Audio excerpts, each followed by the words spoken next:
Today harvest in my garden. கொஞ்சமாக ஒரு 4 தக்காளியை பறிச்சுட்டு நம்ம போடுற சீன் இருக்குது பாருங்கள், பயங்கரமாக இருக்குது. இன்றைக்கி அறுவடை எதுவும் பண்ணலைங்க, ஏன்னா ஃபஸ்ட்டே சமையல்லாம் செஞ்சு முடிச்சாச்சு. சரி, ரசம் வைக்கிறதுக்கு ஒரே ஒரு தக்காளி மட்டும்தான் இருந்துச்சு.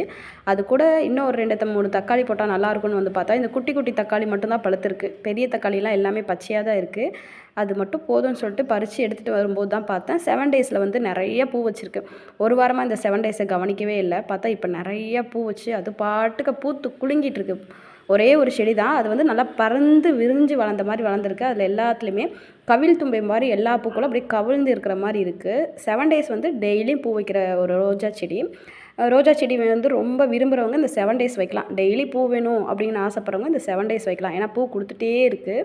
நிறைய பேர் எங்கிட்ட பன்னீர் ரோஸ் 7 டேஸ் ரோஸ் தான் கேட்குறீங்க. எல்லாமே ஒரு ஒரு செடி தான் வச்சுருக்கேன். நிறைய நர்சரியில் நான் பார்க்குற நர்சரியிலலாம் எல்லா இடத்துலையும் 7 டேஸும் பன்னீர் ரோஸும் இருக்குது. 60லேருந்து 150 வரை.